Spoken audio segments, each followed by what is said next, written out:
Hello students, welcome to our channel Vision Guru. So ఇవాళ మనం 10th class Hindi new text బుక్లోని prose నుంచి గద్యఖండ్ నుంచి 9th లెసన్ అనమాట. అంటే ప్రోజ్లో సెకండ్ లెసన్ ఇది, డైరీ కా ఏక్ పన్నా. ఈ లెసన్కి సంబంధించి ఇప్పుడు క్వశ్చన్ అండ్ ఆన్సర్స్ అనేవి మనం డిస్కస్ చేద్దాము. సో చూస్తున్నట్లయితే ఇక్కడ డైరీ కా ఏక్ పన్నా ఈ లెసన్ ఎక్స్ప్లెనేషన్, ఈ టెక్స్ట్ బుక్కి సంబంధించిన ప్రతి లెసన్ ఎక్స్ప్లెనేషన్ వీడియోస్ అనేవి ఆల్రెడీ అప్లోడ్ చేస్తున్నామండి. ఎవరైనా చూడని వాళ్ళు ఉంటే ఒకసారి మీరు ప్లేలిస్ట్ చెక్ చేసుకోవచ్చు. అలాగే చాలామంది నోట్స్ పీడిఎఫ్ కావాలి అని అడుగుతూ ఉన్నారు. సో మేము ఆల్రెడీ కామెంట్స్లో మీకు రిప్లై అనేది ఇస్తూ ఉన్నాము. జాయిన్ అయిన మెంబర్స్కి పీడిఎఫ్ సెండ్ చేస్తాము అని చెప్పేసి. సో చాలామంది జాయిన్ అవుతున్నారు, బట్ మీరు మెయిల్ ఐడి డ్రాప్ చేయట్లేదు. సో కామెంట్ సెషన్లో మీ మెయిల్ ఐడి ఇస్తే మేము మీకు పీడిఎఫ్స్ అనేవి సెండ్ చేయడం జరుగుతుందన్నమాట. సరే, డైరీ కా ఏక్ పన్నా. సో ఇందులో ఫస్ట్ క్వశ్చన్ చూసినట్లయితే, कलकत्ता वासियों के लिए 26 जनवरी 1931 का दिन क्यों महत्वपूर्ण था?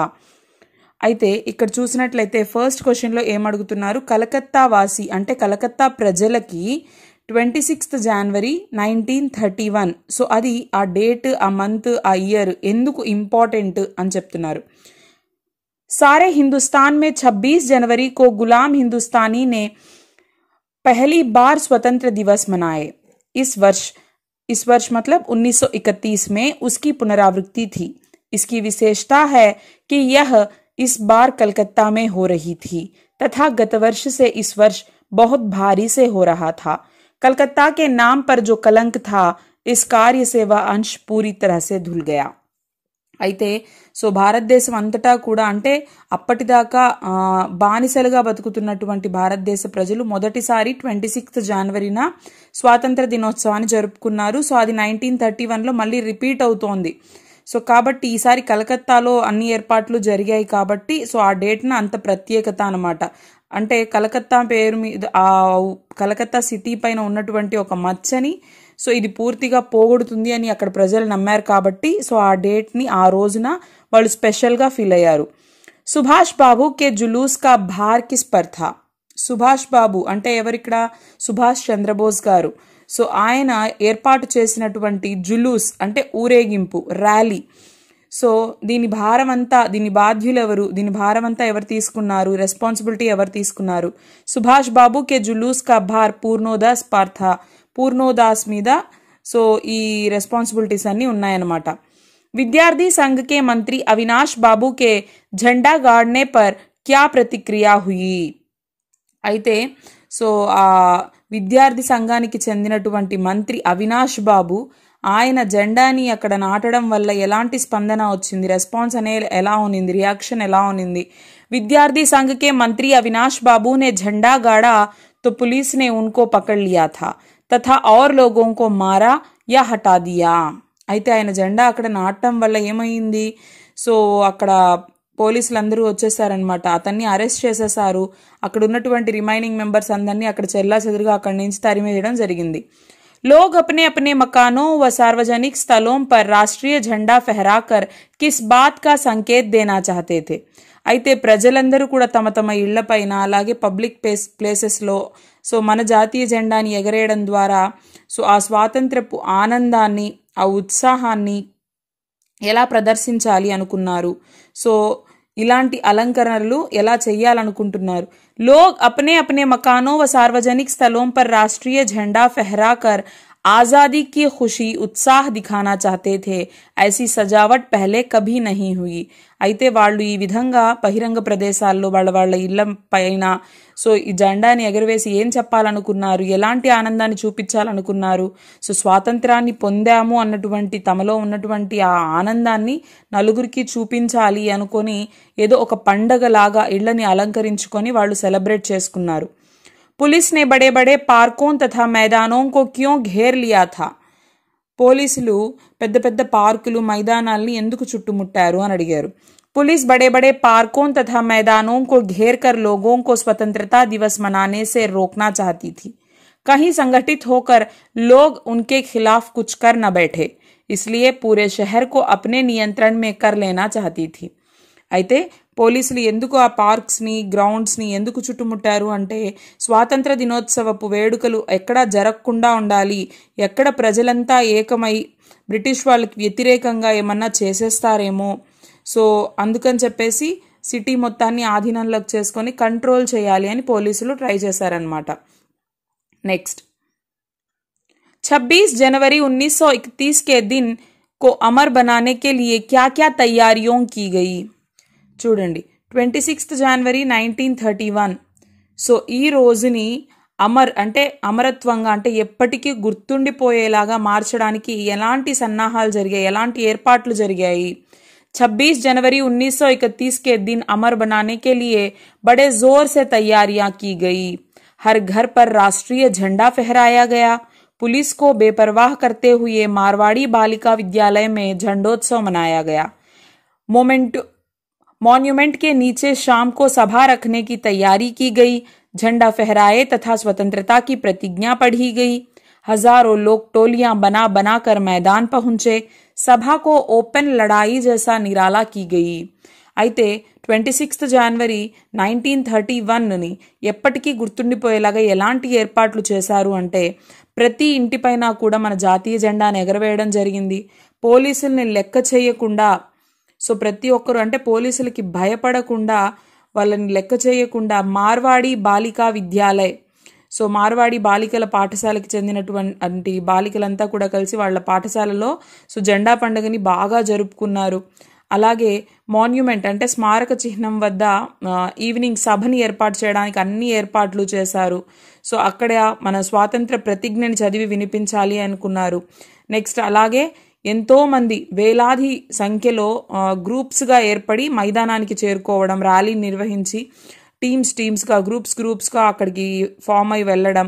నెక్స్ట్ అలాగే బహిరంగంగా పోరాటం జరిపి ఒక మీటింగ్ని ఏర్పాటు చేయడం. సో ఇవన్నీ కూడా మంచిగా ఎప్పటికీ గుర్తుపోయేలాగా ఇవన్నీ ఏర్పాట్లు చేయడం జరిగింది. स्त्रियों ने मॉन्यूमेंट पर झंडा फहराया. कार्यकर्ताओं तथा नेताओं जुलूस निकाले. पुलिस की जुल्म कार्यकर्ताओं की जोश पर कुछ असर न दिखाया. స్త్రీలంతా కలిసి వాళ్ళంతా కూడా ఒక టీమ్గా ఏర్పడి ఒక ర్యాలీ నిర్వహించుకుంటూ మాన్యుమెంట్ దగ్గరికి వెళ్ళి జెండా ఎగురవేయడం, కార్యకర్తలు నాయకులు వీళ్ళందరూ ర్యాలీలు చేయడం. అలాగే పోలీసులు దౌర్జన్యం చేస్తున్నప్పటికీ కూడా సో భారతీయుల్లో ఉన్నటువంటి ఈ ఉత్సాహము వాళ్ళని ఆ పోలీసులు నిర్వహించినటువంటి ఆ దౌర్జన్యాలు కావచ్చు, అరెస్టులు కావచ్చు, దెబ్బలు కావచ్చు, ఇవన్నీ వేటిని లెక్క చేయలేదు మన వాళ్ళు. నెక్స్ట్ आज जो बात थी वह निराली थी. किस बात से पता चल रहा था कि आज का दिन अपने आप में निराला है? स्पष्ट कीजिए. ఏమడిగారు? సో ఈరోజు జరిగినటువంటిది అద్వితీయమైనది అంటే ఈరోజు దానికి అదే ప్రత్యేకమైనది అని అంటున్నారు. దీని గురించి స్పష్టత ఇవ్వండి, వివరించండి అని అడిగారు. సో ఆన్సర్ చూసినట్లయితే 26 जनवरी 1931 को पूरे हिंदुस्तान में स्वतंत्रता दिवस मनाया गया था. पिछले साल की अपेक्षा खास करके कलकत्ता वासी भी बढ़ चढ़कर स्वतंत्रता दिवस मना चुके थे. वहां कोई मकान ऐसे सजाए गए थे कि मानो स्वतंत्रता मिल गई हो. कलकत्ता के प्रत्येक भाग में झंडे लगाए गए थे. जगह जगह पर सार्वजनिक जगहों पर झंडोत्सव का आयोजन किया गया. शाम को मॉन्यूमेंट के नीचे होने वाले झंडोत्सव के पास पहुंचने के लिए जगह जगह से जुलूस निकाली गई. लोग टोलियां बना बनाकर मैदान में घूमने लगे. इस प्रकार इन सभी विशेष बातों को देखने पर आज का दिन लगता है कि यह दिन अपने आप में निराला है. అయితే 26 జనవరి 1931 దేశం అంతటా కూడా స్వాతంత్ర దినోత్సవాన్ని జరుపుకున్నారు. అంటే లాస్ట్ ఇయర్తో కంపేర్ చేస్తే ఈ ఇయర్ ఇది కలకత్తా ప్రజలు సో ఎంతో ఉత్సాహంగా జరుపుకుంటూ ఉన్నారు. సో ఇళ్ల నుంచి వాళ్ళుగా స్వతంత్రంగా వచ్చి అన్నిట్లో వాళ్ళు పార్టిసిపేట్ చేయడము, ఇళ్ళని అలంకరించుకోవడము, ప్రతి ఇంటిపైన జెండాను ఎగరవేయడము, సో ఎన్నో ప్లేసెస్లో ఓపెన్ ప్లేసెస్లో జెండా ఉత్సవాలు జరిపించడము, అలాగే మీటింగ్ని ఏర్పాటు చేయడము, ప్రతిజ్ఞని తీసుకోవడము, అలాగే గుంపులుగా ర్యాలీ నిర్వహించడము. సో ఇలాంటి ప్రత్యేకతలన్నీ చేయడం వల్ల ఈరోజు తనకంటూ ఒక ప్రత్యేక స్థానాన్ని సంపాదించుకుంది. पुलिस कमिश्नर के नोटिस और काउंसिल के नोटिस में क्या अंतर था? అయితే పోలీస్ కమిషనర్ ఇచ్చినటువంటి నోటీస్కి అలాగే కౌన్సిల్ ఇచ్చినటువంటి నోటీస్కి ఏంటి డిఫరెన్స్, తేడా ఏంటి అని అడిగారు. कानून भंग के काम को रोकने के लिए पुलिस कमिश्नर ने नोटिस निकाला था कि अमुक अमुक धारा के अनुसार कोई सभा नहीं हो सकती. जो लोग काम करने वाले थे उन सबको इंस्पेक्टरों के द्वारा नोटिस और सूचना दे दी गई थी कि आप यदि सभा में भाग लेंगे तो दोषी समझे जाएंगे. इधर काउंसिल की तरफ से नोटिस निकाला गया था कि मॉन्यूमेंट के नीचे ठीक 4:24 पर झंडा फहराया जाएगा और स्वतंत्रता की प्रतिज्ञा पढ़ी जाएगी. सर्वसाधारण की उपस्थिति होनी चाहिए. खुला चैलेंज देकर ऐसी सभा पहले नहीं की गई थी. అయితే చూడండి పోలీస్ కమిషనర్ ఎలాంటి నోటీస్ ఇచ్చారు, సో వీళ్ళ కౌన్సిల్ ఎలాంటి నోటీస్ని జారీ చేశారు. అయితే చట్టాన్ని ఉల్లంఘిస్తే ఇలాంటి కార్యక్రమాలు చేపడితే సో పోలీస్ కమిషనర్ వాళ్ళు కొన్ని సెక్షన్స్ ప్రకారము వాళ్ళు నోటీస్ ఇచ్చేసారనమాట. ఎలాంటి మీటింగ్స్ అనేవి కండక్ట్ చేయకూడదు, సో ఎవరైతే ఆ మీటింగ్స్లో పాల్గొనడానికి వెళ్తారో వాళ్ళందరూ దోషులుగా పరిగణిస్తాం మేము, సో వాళ్ళని అరెస్ట్ చేసుకుంటాము అని. ఒక పక్క వీళ్ళు కౌన్సిల్ వాళ్ళంతా ఏంటి 424కి వాళ్ళు ఆ మాన్యుమెంట్ దగ్గర జెండా ఎగురవేసి ఇండిపెండెన్స్కి సంబంధించినటువంటి ప్రెడ్జ్ని చదివాలి అని చెప్పేసి కౌన్సిల్ నోటీస్ జారీ చేసిందనమాట. సో అంటే పోలీసులు నోటీస్ జారీ చేసినప్పటికీ కూడా ఇది భారతీయులు వాళ్ళకి ఇస్తున్నటువంటి ఒక ఓపెన్ ఛాలెంజ్ లాగా ఇలాంటి సభ ఎప్పుడూ జరగలేదు అని చెప్తున్నారు.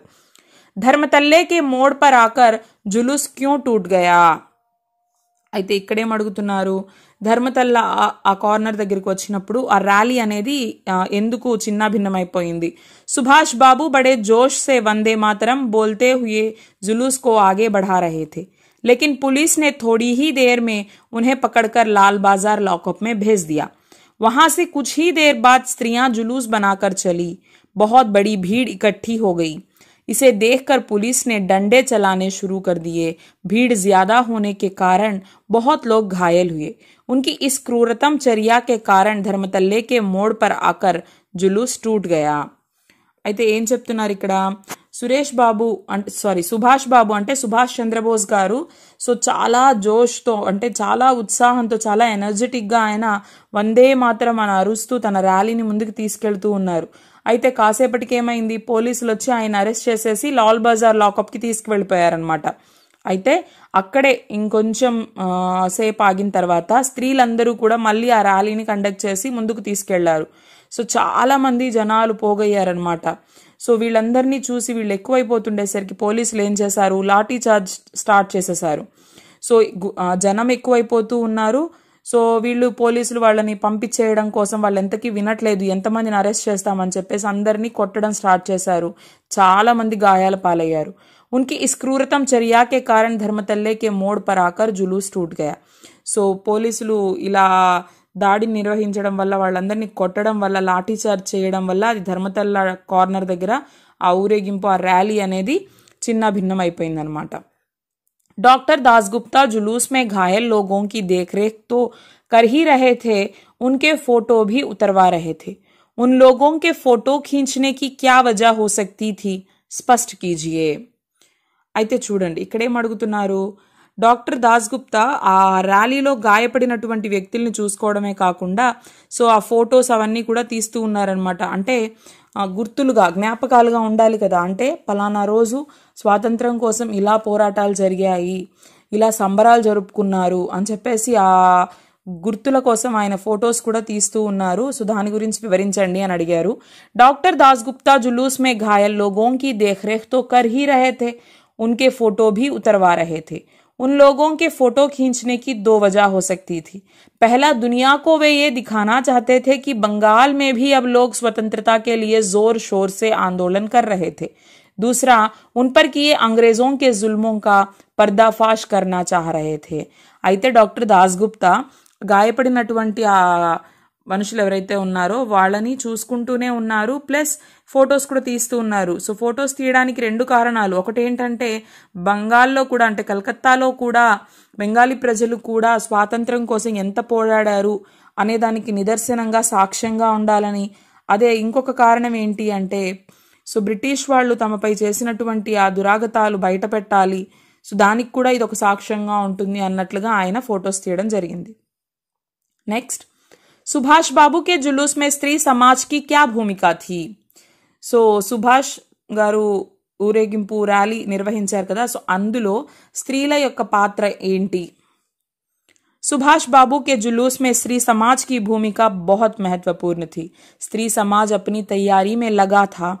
जगह जगह से स्त्रियां अपना जुलूस निकालने की और ठीक स्थान पर पहुंचने की कोशिश कर रही थी। वे मॉन्यूमेंट की सीढ़ियों पर चढ़कर निडर होकर झंडा फहरा रही थी और घोषणा पढ़ रही थी। वहां बहुत बड़ी संख्या में स्त्रियां पहुंच गई थी। प्रायः सबके पास झंडा था। इस प्रयास में अनेक स्त्रियां विमल प्रतिभा, जानकी देवी, मदालसा आदि के नेतृत्व में भाग लिया। उसमें सब मिलकर 105 स्त्रियां पकड़ी गई थी। कलकत्ता में इतनी स्त्रियां एक साथ गिरफ्तार पहली बार हुई थी। అయితే ఏం చెప్తున్నారు ఇక్కడ? సో సుభాష్ చంద్రబోస్ గారు జరిపినటువంటి ఆ ర్యాలీలో స్త్రీల యొక్క పాత్ర చాలా ముఖ్యమైన పాత్ర అనమాట. అంటే మహిళలందరూ కూడా అందరూ కలిసి ఒక చోటుగా ఊరేగింపుగా వచ్చి ర్యాలీ నిర్వహించుకుంటూ ఒక ప్లేస్కి మాన్యుమెంట్ దగ్గరకు వచ్చి, సో అక్కడ లాఠీ చార్జ్ జరుగుతుంది, సుభాష్ చంద్రబోస్ గారిని అరెస్ట్ చేస్తున్నారు. సో అయినా కూడా ఆ మాన్యుమెంట్ యొక్క మెట్లు ఎక్కేసి ఆ వాళ్ళు అనుకున్న టయానికి వాళ్ళు జెండాని ఎగరవేసి ఆ ప్రతిజ్ఞని చదివి సో వాళ్ళు అనుకున్నది సాధించారు. ఎంతో మంది స్త్రీలు వచ్చారు అక్కడికి. విమల్ ప్రతిభ, జానకి దేవి, మదాలస, సో ఇలాంటి వాళ్ళ ఆధ్వర్యంలో ఇంకా ఎంతో మంది మహిళలందరూ కలిసి ఇందులో పాల్గొన్నారనమాట. మొత్తం 105 మంది దాకా ఒకేసారి అరెస్ట్ అయ్యారు. కలకత్తాలో ఇంతమంది స్త్రీలు ఒక్కసారి అరెస్ట్ కావడం అనేది సో అప్పుడు అదే ఫస్ట్ టైం అనమాట. నెక్స్ట్, जुलूस के लाल बाजार आने पर लोगों की क्या दशा हुई? అయితే ఆ ర్యాలీ లాల్ బజార్కి చేరుకున్నప్పుడు ప్రజల పరిస్థితి ఏంటి? जुलूस के लाल बाजार आने पर भीड़ की अधिकता के कारण पुलिस उसे रोक नहीं सकी। पुलिस ने लाठियां चलानी शुरू कर दी। इससे बहुत लोग घायल हुए। वृजलाल गोयंका के नेतृत्व में 200 लोगों का जुलूस लाल बाजार पहुंचा। वहां उसे पुलिस ने गिरफ्तार कर लिया। 105 स्त्रियां भी गिरफ्तार कर ली गई। बहुत सारे लोगों को चोट लगी थी। कुछ लोगों की हालत गंभीर थी। इन जुल्मों को सहते हुए भी कलकत्ता के लोगों ने देश का स्वतंत्रता दिवस पूरे जोश से मनाया। చూడండి, ఇక్కడ లాల్ బజార్కి చేరుకోగానే జనం చాలా పెద్ద ఎత్తున వచ్చేసారనమాట. వాళ్ళని అడ్డుకోలేకపోయారు పోలీసులు. దాంతో ఏం చేశారు? లాఠీ చార్జ్ స్టార్ట్ చేసేసారు. అప్పుడు చాలా మంది గాయపడ్డారు. బ్రిజ్లాల్ గోయంకా నేతృత్వంలో ఒక 200 మంది దాకా లాల్ బజార్ దగ్గరికి చేరుకున్నారనమాట. సో అక్కడ వీలైనంత మందిని అరెస్ట్ చేసేసారు. సో 105 మంది స్త్రీలను కూడా అరెస్ట్ చేశారు. వాళ్ళలో కూడా చాలా మంది గాయపడ్డారు. కొందరి పరిస్థితి అయితే చాలా విషమంగా ఉందన్నమాట. ఇవన్నీ సహిస్తూనే కలకత్తా ప్రజలందరూ కూడా ఆ రోజు జరిగినటువంటి స్వాతంత్ర దినోత్సవాన్ని చాలా ఉత్సాహంగా జరుపుకున్నారు. जब से कानून भंग का काम शुरू हुआ है तब से आज तक इतनी बड़ी सभा ऐसे मैदान में नहीं की गई थी। और यह सभा तो कहना चाहिए कि ओपन लड़ाई थी। यहाँ पर कौन से और किसके द्वारा लागू किए गए कानून को भंग करने की बात कही गई है? क्या कानून भंग करना उचित था? పాఠ్ కే సందర్భ మే అప్నే విచార్ ప్రకట్ కీజియే. సో ఇక్కడ చూసినట్లయితే ఏమడుగుతున్నారు? కానూన్ అంటే చట్టం, చట్టాన్ని ఉల్లంఘించే పని. అంటే బ్రిటిష్ వాళ్ళని మనం ఎదుర్కోవడం స్టార్ట్ చేసిన తర్వాత ఇంత పెద్ద సభ అనేది ఎక్కడా జరగలేదన్నమాట. సో ఇదంతా కూడా ఒక పోరాటం అని చెప్పుకోవచ్చు మనము.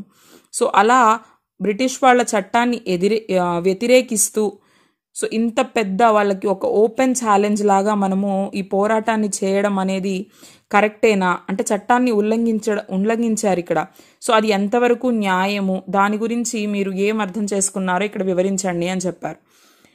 अंग्रेज सरकार ने पुलिस कमिश्नर के द्वारा एक नोटिस जारी किया गया कि आमुख धारा के अनुसार पूरे शहर में कहीं भी कोई सार्वजनिक सभा का आयोजन नहीं होना चाहिए। यदि कोई सभा में भाग लेंगे तो दोषी समझे जाएंगे। लेकिन मेरी दृष्टि में ऐसा कानून भंग करना उचित ही था, क्योंकि अंग्रेज हमें स्वतंत्रता नहीं दे रहे थे। इससे हम गुलामी की जंजीरों में जकड़े ही रहते। इसलिए यह तो सचमुच ओपन लड़ाई थी। इस प्रकार के प्रयासों के कारण ही आज हमें यह स्वतंत्रता मिली। అయితే బ్రిటిష్ ప్రభుత్వము ఒక రూల్ పాస్ చేసిందనమాట, నోటీస్ ఇచ్చింది. సో మొత్తం సిటీలో ఎక్కడా కూడా ఇలాంటి ఓపెన్ మీటింగ్స్ అనేవి కండక్ట్ చేయకూడదు. ఎవరైనా కండక్ట్ చేస్తే అరెస్ట్ చేస్తాము, వాళ్ళని దోషులుగా పరిగణిస్తాము అని చెప్పేసి.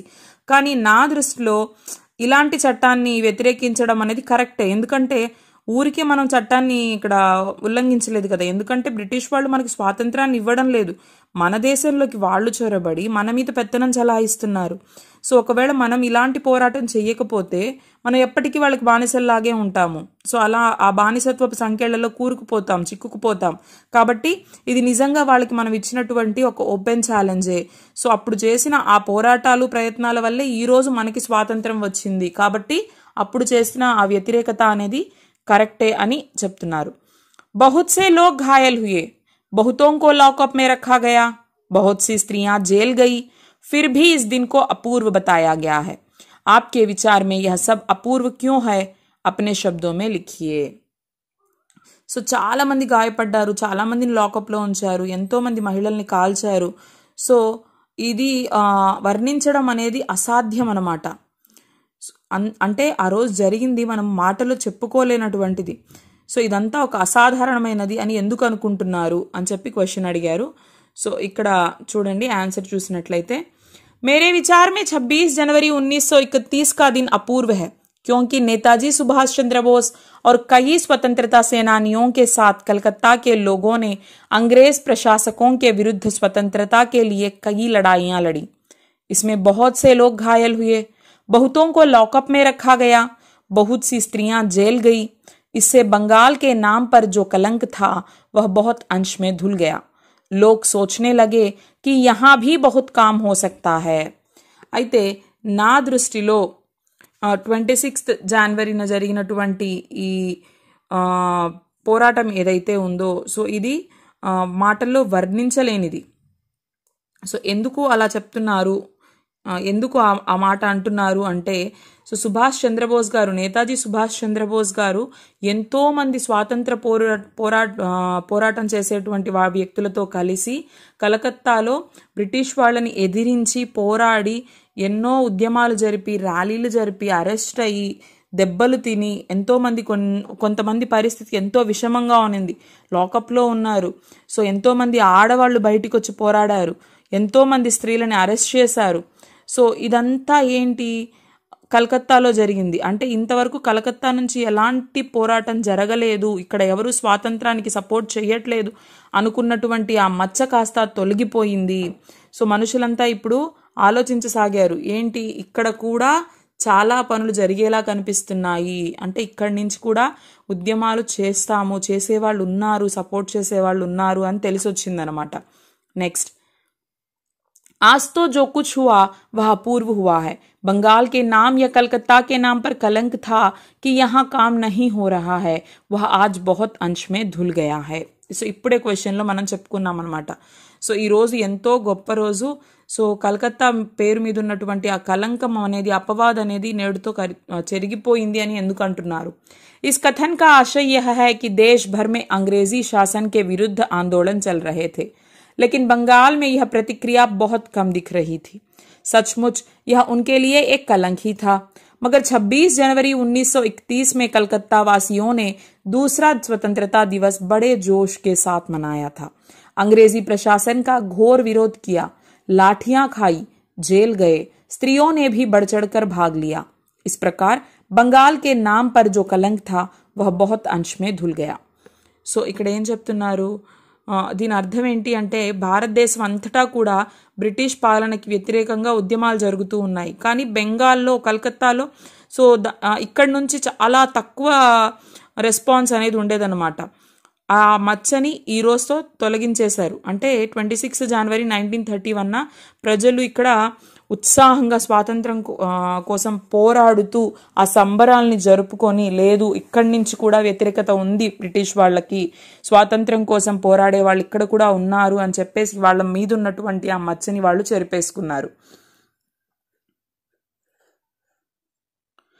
खुला चैलेंज देकर ऐसी सभा पहले नहीं की गई थी. చూడండి ఇక్కడ ఏమడుగుతున్నారు, ఖులా ఛాలెంజ్, ఓపెన్ ఛాలెంజ్ ఇచ్చి సో ఇలాంటి ఒక సభని ఎప్పుడూ కూడా ఏర్పాటు చేయలేదు ఇంతకు ముందు. అంటే ఇది ఎప్పుడు చెప్తున్నారు, దేంటి దీని అర్థం అంటే, इस कथन का आशय यह है कि कलकत्ता में 26 जनवरी 1931 को दूसरा स्वतंत्रता दिवस मनाने की खूब तैयारियां चल रही थी. इसे रोकने के लिए पुलिस कमिश्नर ने कोई सार्वजनिक सभा का आयोजन ना करने के लिए नोटिस निकाला. लेकिन कांग्रेस काउंसिल ने मॉन्यूमेंट के नीचे ठीक 4:24 पर झंडा फहराने की और प्रतिज्ञा लेने का नोटिस निकाला। खुला ఛాలెంజ్ देकर ऐसी सभा पहली बार की गई थी। దీని అర్థం ఏంటంటే కలకత్తాలో 1931 26 జనవరిన సో సెకండ్ టైం ఇక్కడ స్వాతంత్ర సంబరాలు అనేవి జరుపుకోవడానికి అన్ని ఏర్పాట్లు చేసుకున్నారు. వీటిని ఆపడం కోసం బ్రిటిష్ వాళ్ళు సో ఎలాంటి బహిరంగమైనటువంటి సభలు నిర్వహించకూడదు అని చెప్పేసి నోటీస్ జారీ చేశారు. అయినప్పటికీ కూడా మాన్యుమెంట్ దగ్గర సరిగ్గా 4:24కి వీళ్ళు జెండాని ఎగరవేసి ప్రతిజ్ఞ చేయాలి అని వీళ్ళు నోటీస్ జారీ చేశారు. సో ఇది ఒక ఓపెన్ ఛాలెంజ్ లాగా వాళ్ళు చెప్పినప్పటికీ మనం వ్యతిరేకించి అనుకున్నది చేసి చూపించారనమాట. నెక్స్ట్ భాషా అధ్యయన్. రచనా की दृष्टि से वाक्य 3 प्रकार के होते हैं. देखिए ఇక్కడ భాషా అధ్యయనంలో ఏమిచ్చారు, సో వాక్యం के प्रकार సరళ వాక్య, మిశ్రిత వాక్య, సంయుక్త వాక్య, సో వీటి గురించి ఇచ్చారనమాట. కొన్ని ఎగ్జాంపుల్స్ కూడా ఇవ్వడం జరిగింది. సో ఇవి మీరు ఇక్కడ చూడొచ్చు. నెక్స్ట్ बड़े भाई साहब पाठ में से भी 2 सरल संयुक्त और मिश्रित वाक्य छांट कर लिखिए. సో సరళ వాక్య అంటే ఏంటి, సంయుక్త వాక్య అంటే ఏంటి, మిశ్ర వాక్య అంటే ఏంటి అని చెప్పేసి ఇచ్చి ఎగ్జాంపుల్స్ ఇచ్చారు. అలాగే లెసన్లో నుంచి బడే భాయ్ సాహెబ్ లెసన్లో నుంచి సరళ వాక్య, సంయుక్త వాక్య, మిశ్రిత వాక్య కొన్ని సెంటెన్సెస్ని ఇక్కడ చూసి రాయమని చెప్పారు. నెక్స్ట్ निम्नलिखित वाक्य संरचनाओं को ध्यान से पढ़िए और समझिए कि जाना, रहना और चुकना क्रियाओं का प्रयोग किस प्रकार किया गया है. तो देखिए ఇక్కడ వాచ్య के प्रकार సో వాటి గురించి ఇచ్చారు. నెక్స్ట్ సో ఇదంతా గ్రామర్ పార్ట్ ఇచ్చారనమాట.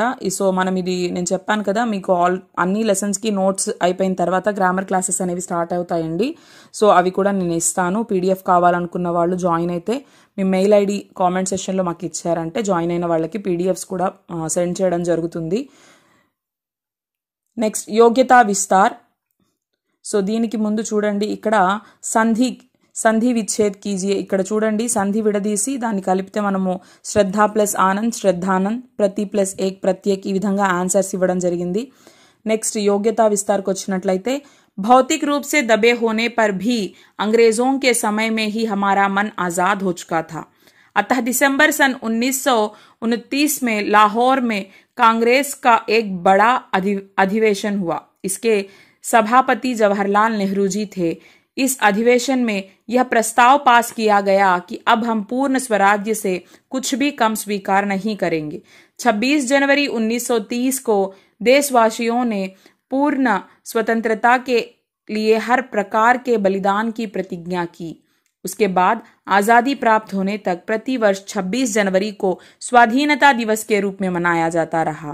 आजादी मिलने के बाद 26 जनवरी गणतंत्र दिवस के रूप में मनाया जाने लगा. నెక్స్ట్ అదేవిధంగా సో సెకండ్ వన్లో మీరు చూసినట్లయితే डायरी एक गद्य की एक विधा है. इसमें दैनिक जीवन में होने वाली घटनाओं, अनुभवों को वर्णित किया जाता है. आप भी अपनी दैनिक जीवन से संबंधित घटनाओं को डायरी में लिखने का अभ्यास करें. సో ఎగ్జాంపుల్కి ఇచ్చారనమాట. ఇక్కడ చూడండి. సో డైరీ అనేది మన డైలీ లైఫ్లో పొద్దున్న నుంచి సాయంత్రం దాకా మన దినచర్య ఏదైతే ఉంటుందో సో మనం ఏం చేస్తాము అనే దాని గురించి మనం డైరీలో నోట్ చేసుకుంటూ ఉంటాం కదా. సో మీరు కూడా అలా మీ డైరీలో రాసే అంటే మీ జీవితంలో జరిగేటువంటి సంఘటనల్ని రోజు డైరీలో రాసే అలవాటు చేసుకోండి అని చెప్పారు. సో ఇక్కడ చూసినట్లయితే డైరీలో ఒక పేజ్ అనమాట ఇది. సో ఎలా రాస్తాము అనేది డేట్ వేసుకొని సో ఆ రోజు జరిగినటువంటివి ఇలా రాస్తాము. సో వాటి గురించి ఎగ్జాంపుల్స్ ఇక్కడ ఇచ్చున్నాం అనమాట. నెక్స్ట్ शब्दार्थ और टिप्पणियाँ. पुनरावृत्ति फिर से आना అంటే రిపీట్ అనమాట. अपने, अपना मतलब हम, हमारे, मेरा. गश्त पुलिस कर्मचारी का पहरे के लिए घूमना. सार्जेंट सेना में एक पद. मॉन्यूमेंट स्मारक, कौंसिल, परिषद. चौरंगी कलकत्ता, कोलकाता शहर में एक स्थान का नाम है. वॉलेंटियर स्वयंसेवक. संगीन गंभीर. मदालसा जानकी देवी एवं जमनालाल बजाज की पुत्री का नाम. कलकत्ता मतलब कोलकाता. अंग्रेजों ने भारत में पहली राजधानी कलकत्ता में स्थापित की थी. बाद में नई दिल्ली राजधानी बनी. సో ఇవి మీనింగ్స్ అనమాట. ఐ హోప్ మీ అందరికీ అర్థమై ఉంటుంది, హెల్ప్ అవుతుంది అనుకుంటున్నాను. సో ఎవరైనా మన ఛానల్ని ఫస్ట్ టైం విజిట్ చేస్తున్నట్లయితే తప్పకుండా మన ఛానల్ని లైక్ చేయండి, ప్రీవియస్ వీడియోస్ చూడండి ఫస్ట్.